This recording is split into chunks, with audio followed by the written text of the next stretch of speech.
So you may be self-sabotaging yourself financially.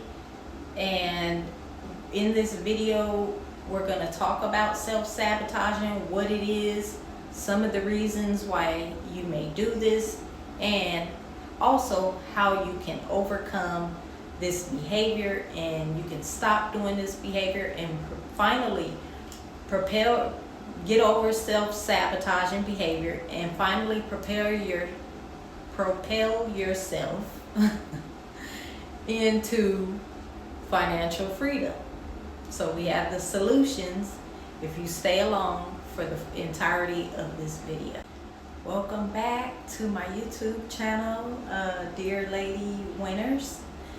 This channel is actually specifically for women to learn financial education. I'm not against men being here.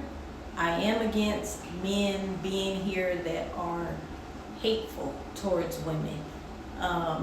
And I'm also against men that think that my channel is like built on some form of hate towards men. It's not. It's basically for men that agree with my ideas. My ideas here are for women to never be behind financially. And the part about men, not all men, but it's about majority of men that honestly do not like women. So those are the only type of men that I oppose being here.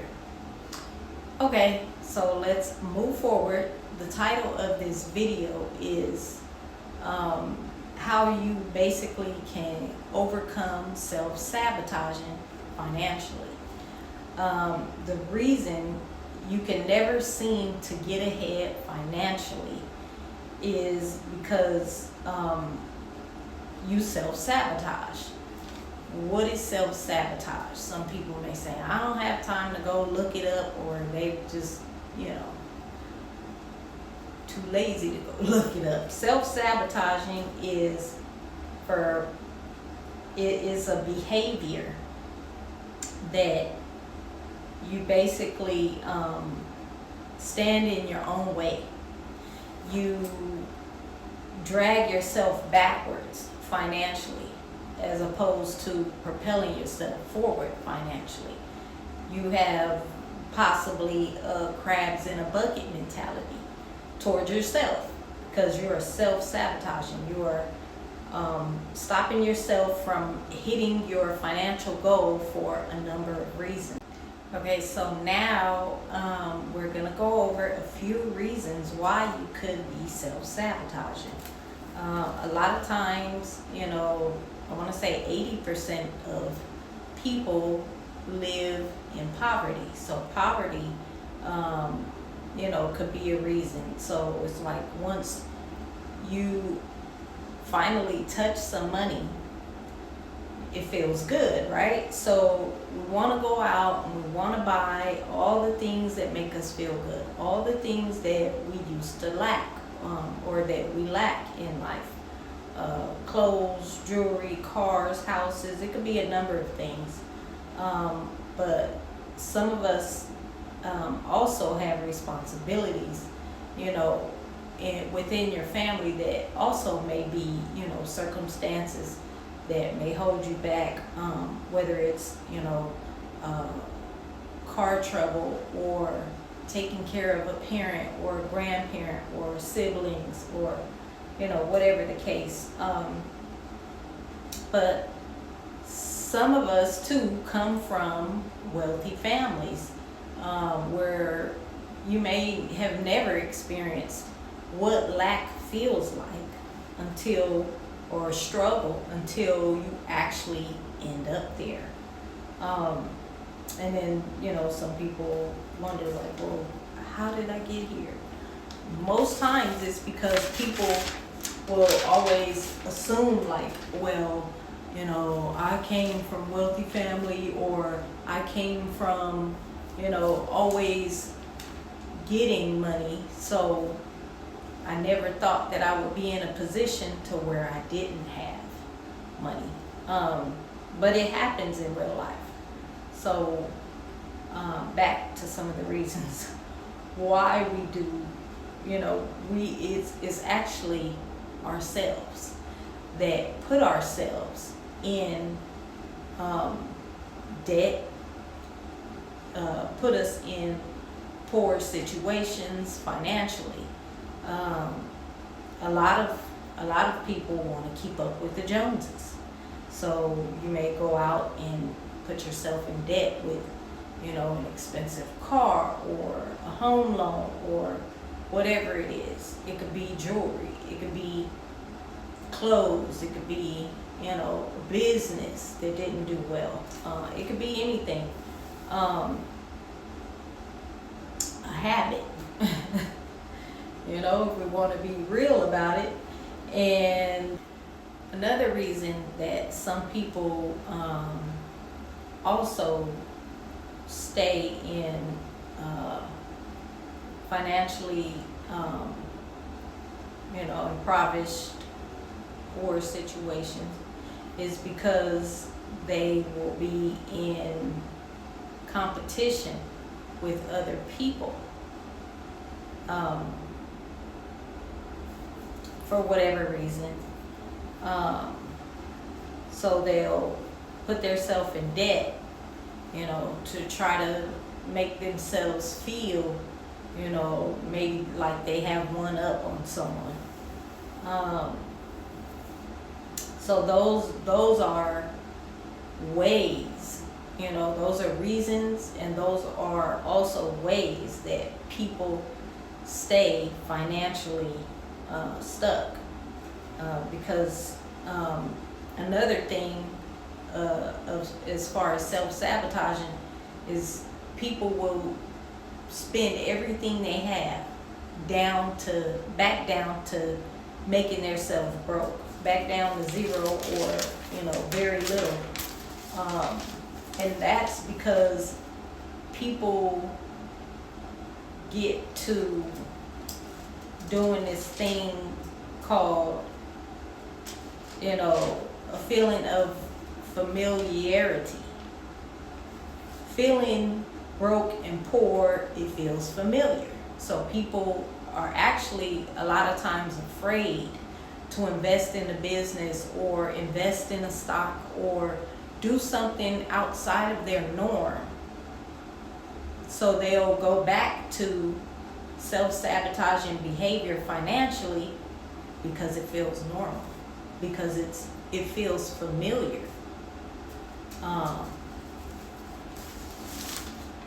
Whereas some people, they'll do the opposite.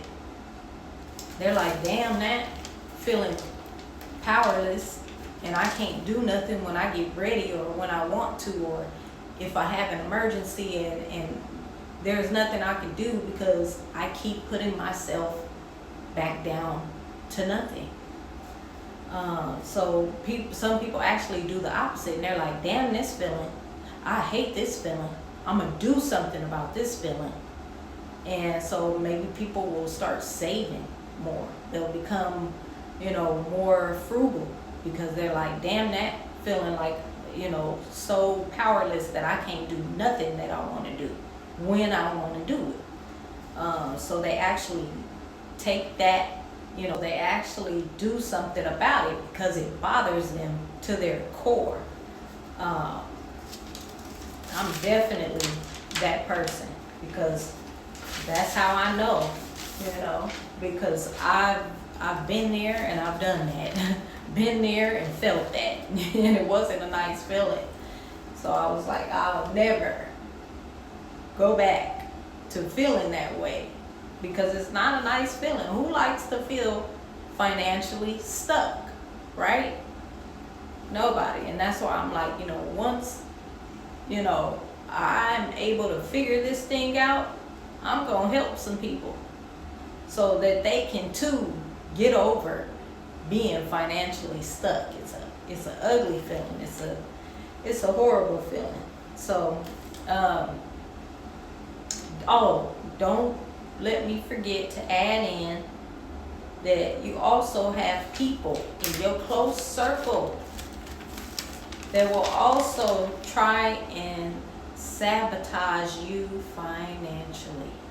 Let's get into it, because it's real.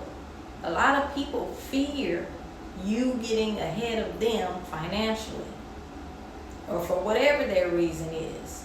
They fear you having it and them not. So they will try to financially sabotage you. So if you recognize that somebody in your close proximity is trying to financially sabotage you, get them from around you. Get them from out of your close circle. Excuse me, because people will do that to you. They will, try to make you have a bill, an unexpected bill, something you didn't plan on paying for. They'll try to do it to you. I know firsthand. And then another reason is that it's people's inner talk. It's your inner talk. It's your self-control. It's your self-discipline that is, let's say, broken, or weak, because when your self-control and your self-discipline is weak and your inner talk isn't good to yourself, you'll practice, instead of practicing delayed gratification, you'll be practicing instant gratification. You'll want what you see when you're outside. Oh, I see that, so I want it right now. You don't practice delayed gratification. Practicing delayed gratification versus instant gratification is just that. Let's say you'll go into a store and you'll see some shoes or some gold, and you'll say, for instant gratification, I gotta have that. I don't care if I'm broke after I buy it. I have to have that right now, because it'll make me feel good right now in this moment. It'll make me feel good when I'm out, and about, and I'm wearing it, and it's probably good for your confidence. But versus delayed gratification, and it works with self-control and self-discipline. If I go into a store and I see these shoes or that's gold that I want, I'll say, you know what, I got a ton of shoes at home. I got a necklace. I can wait. I'll come back when all bills are paid down and I'm able and I have the money to buy that thing twice with no problem.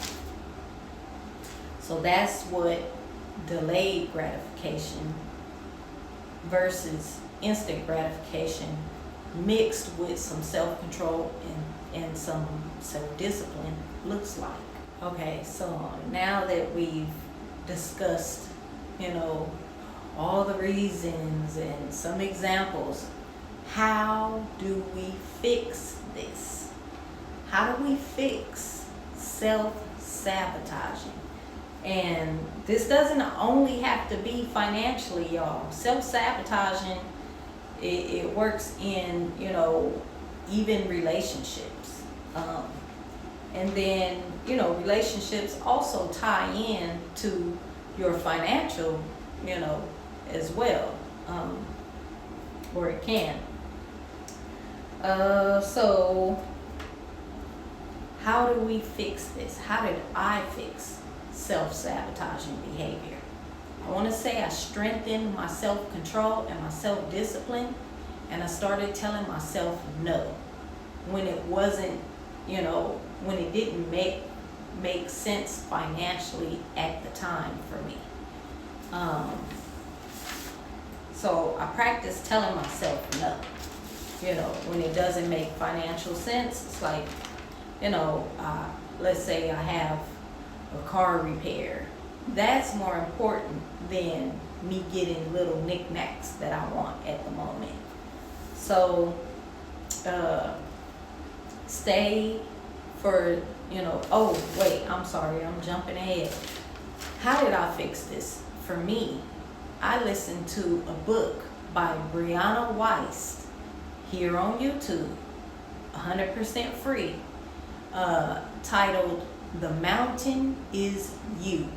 So I want y'all to keep, write it down in your notes.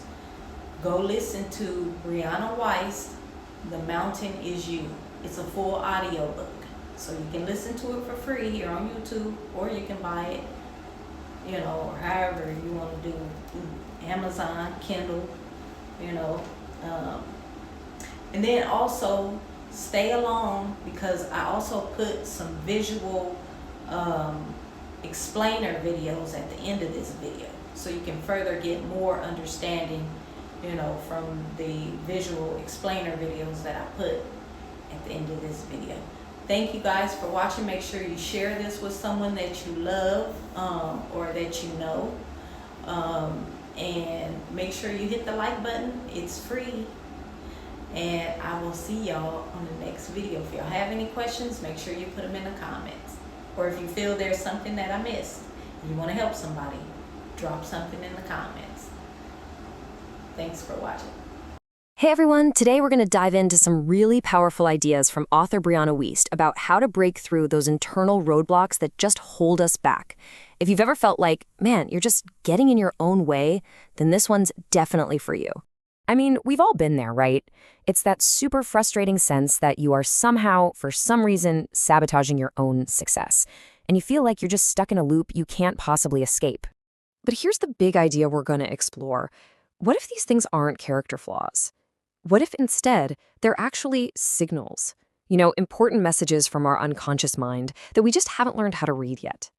So let's kick things off with that feeling of being completely stuck. Usually we see it as just paralysis, a total lack of momentum. But we're about to flip that whole idea on its head. The idea here is that feeling stuck isn't about being frozen at all. Nope, it's an intentional pause. Think of it like your mind is hitting the brakes for a very good reason. It's basically shouting, whoa, hold on, let's get some clarity before we just charge ahead. And this pause can happen for all sorts of really productive reasons. Maybe we just need more information, or maybe it's time for some real deep soul searching. Sometimes you just need a break. The point is, what we're often lacking isn't willpower, it's clarity. Being stuck is just an opportunity to stop and ask yourself, okay, for real, what do I truly want next? And that call for clarity leads us right into our next big idea, redefining self-sabotage. Now, this is probably one of the most confusing things we do to ourselves, but the explanation behind it is, well, it's pretty fascinating. Okay, so on the one hand, you have how we usually see self-sabotage. We beat ourselves up, right? We see it as a personal failure, a weakness. But now look at this other perspective. The idea that it's actually a misguided attempt to protect ourselves. Our unconscious mind is just trying to fulfill a need for safety and comfort, even if it totally messes with our conscious goals. It's actually a profound, if totally misdirected, act of self-love. This quote right here is a total game changer. When we self-sabotage, some hidden part of us is getting a need met. Maybe it's a need for familiarity or safety or to avoid some deep fear. We're actually getting what we unconsciously want. So why does this happen? Well, a big part of the answer is a concept called the upper limit theory. Basically, we all have an invisible thermostat for how much happiness and success we're comfortable with. And when things get too good, you land that promotion or you start a great new relationship and you go past that limit, well, your unconscious mind kind of panics. It then pulls you back down to a baseline that feels more familiar and, frankly, less scary.